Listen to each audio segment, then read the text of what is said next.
All right, here we go. This is the RCBS neck turner attached to the RCBS Trim Pro 2. I've already been kind of fiddling with it and forgot to set the backstop. Went too far on this brass and I gave it a nasty little hangnail. So this is going to be our setup piece. This neck is already 12 thousandths thick. I'm shooting for 11.5 thousandths because you want some reliability with your oversized cast bullets. So the way you adjust the depth of your neck turning is with this little dial right here. You can screw it in and screw it out. And there's a lock screw on the post here to set your depth. I think the easiest way to get the thickness that you want and to adjust it to what you want is to use feeler gauges, right? So that's what I'm going to try to do here. My camera's being all wacko because it's got the close-up on. Oh geez, what is going on here? Anyways, so I'm going to start with the 12 thousandths feeler and set it off of that. Let me make sure I got my Allen screw ready to go. Okay, I'm riding the struggle bus just a little bit here, getting this RCBS neck turner set up, and it's all because I don't know what I'm doing, so keep that in mind. So initially, I tried setting it up with the feeler gauge. Well, let me get you back in focus. This autofocus sucks. There we go.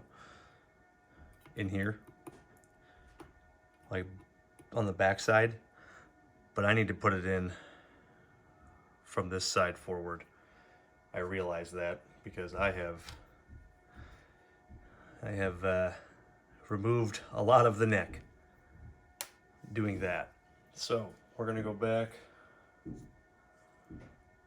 Let's see, where's the 12th thou? There you are.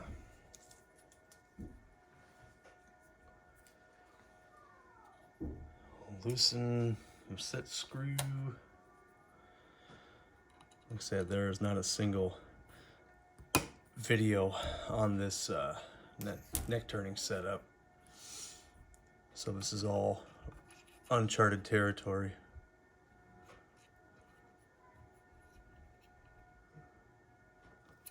So I'm trying to keep it flat on that mandrel when I put it on there. That's feels pretty good.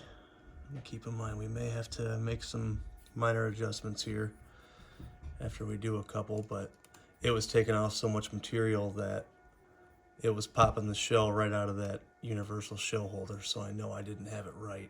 Okay, I can remove that. Get that locked in, nice and tight.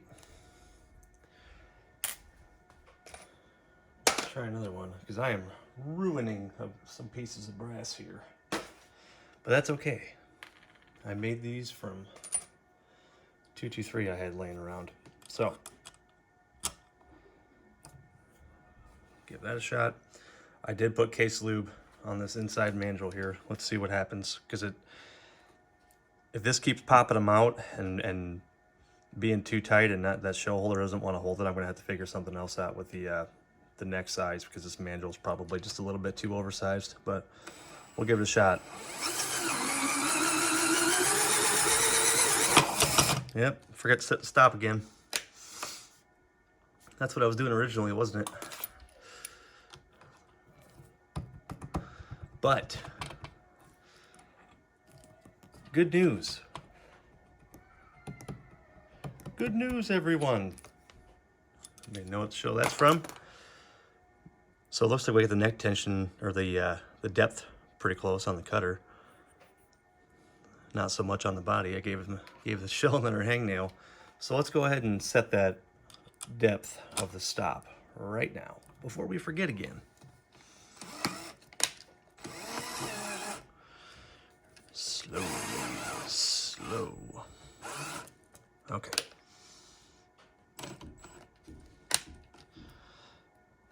Now, what happened to my flashlight? Where's that little guy at?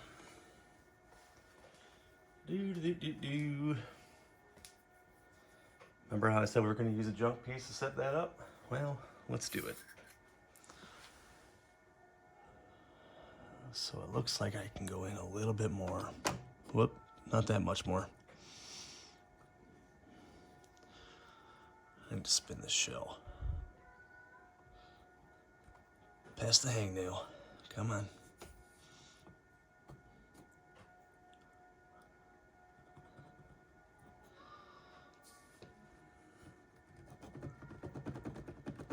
Get out of there. All right. I need a fresh one. That's got too much crap on it for me to see what I'm doing.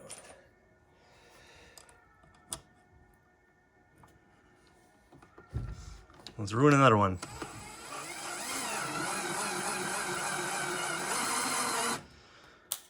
The crappy thing is once it goes in, it goes. And the shell holder didn't hold it. I don't know if you can see that. I might have to neck size these. Awesome. Maybe this is why there aren't any YouTube videos on this. I'm going to run these through my 300 blackout neck sizer die and see if that helps anything. Okay, so it's been like an hour. I've chewed up 5 cases. But I think I have it set to where it needs to be. I had to run these through my 300 blackout neck sizing die from Lee to expand the neck a little bit more because there was too much neck tension from the forming die. Annealing probably would have helped before forming the cases, but I didn't do that. So put a little bit of case lube on that cutter again. That seems to help. I'm not real crazy about this setup, I'll be honest. All right, so here we go.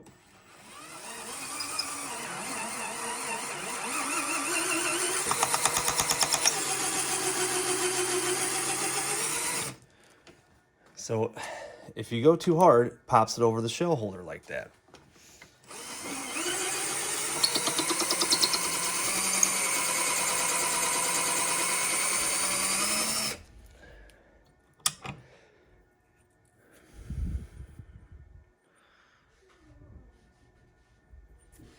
I'm not sure if I got right up here where my fingernail is up top at 12 o'clock. I didn't feel like it.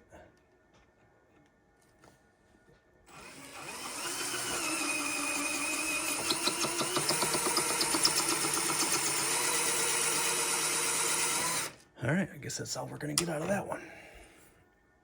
I mean, yeah, it looks good. It just, I don't know, it's pretty janky. And I definitely wouldn't use that for anything precision.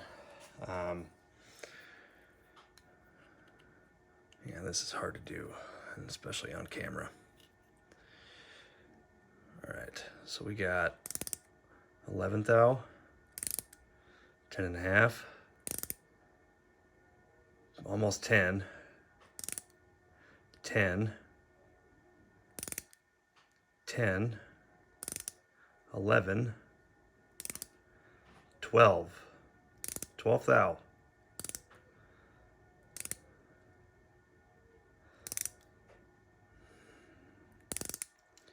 12.5,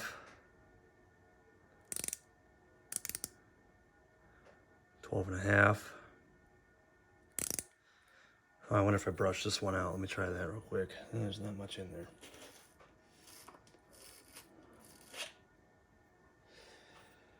Let's try it again. It's really awkward to hold and spin the case and 12, 12 and a half, 11 and a half, 10, 10, 10, 11 and a half, 12, 12 and a half. This is not consistent whatsoever. Yeah, I'm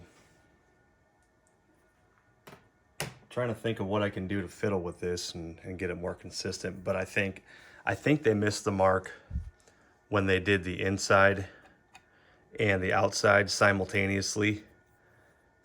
What you want, if you can see where my thumbnail is right here, it steps down to a smaller diameter past that inside neck framing point.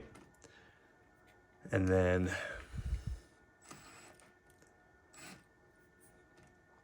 the cutter itself, let me try to get that lined up better for you, hang on.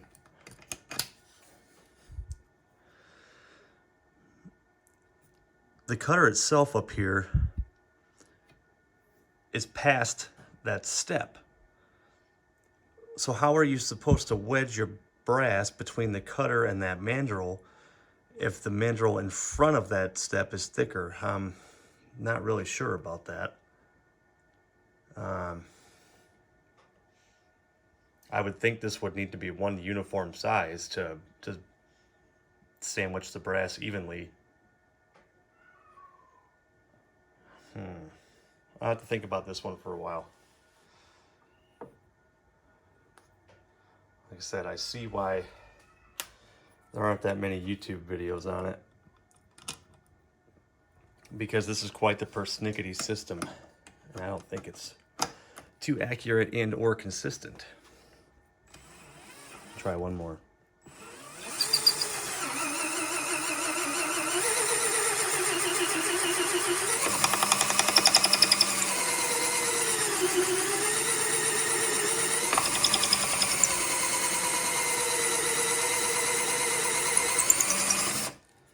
And popped out of the shell holder again. Yeah, I don't.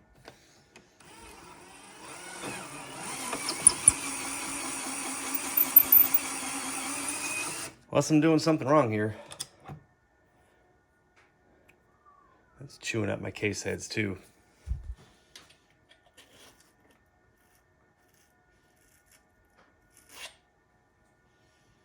Well, that's what I get for thinking I could make a tedious process a shorter process. Let's check this one out. That's 9/1000ths. Yep, it's junk. All right, let me know what you guys think. I'm over it. I'm done for today.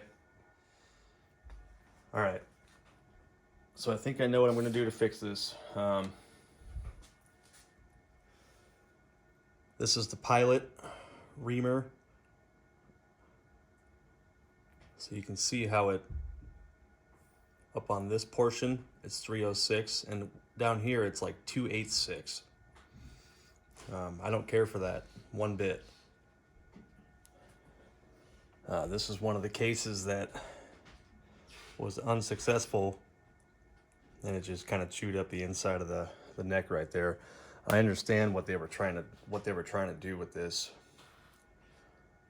but I don't like it. So what I'm going to do is pretty much mimic the setup that's on my hand neck turner. This stem here is 0.304, and a case will, fit onto that relatively easily, and it's tight, but it's doable. So I'm just going to do a little bit of machining work and just pretty much replicate this. And so this is 0.187, 3/16. Got a little notch here for the set screw to lock into. And then I'm just gonna make this entire shaft portion out here 304, and we're just gonna do outside neck turning only.